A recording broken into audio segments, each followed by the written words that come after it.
ଆପଣ बहुत सारा लोक देखिथिबे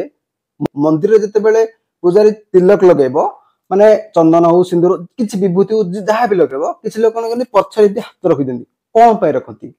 एई रहस्य सेमाने ही जानती बहुत कम लोक जानती पछरे हाथ रखिबा रहस्य आम हिंदू धर्म संस्कृति अनुसार कथा होची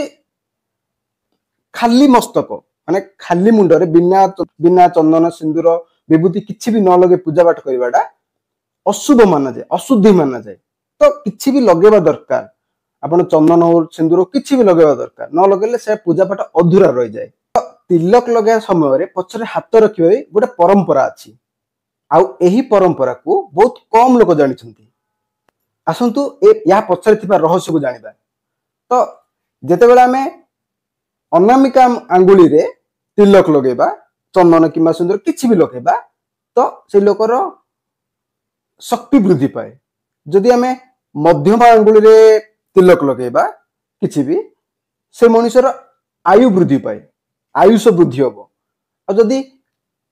वृद्धा आंगुली रे जदि तिलक लगेबा तो से लोकर आरोग्य प्राप्ति होबो आ याकू विजय तिलक भी कहा जाए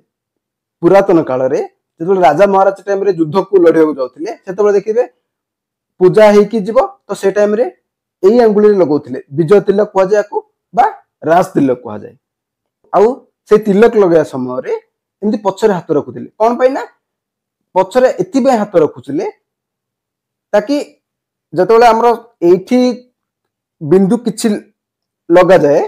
तो हमरो आज्ञा चक्र रु सहस्रा चक्र पर्यंत जो ऊर्जाटा बढ़िबार लागे तो सेथि में पछरे एमती हाथ लगा जाए पछरे हाथ लगावा द्वारा से ऊर्जा को संतुलित रखे।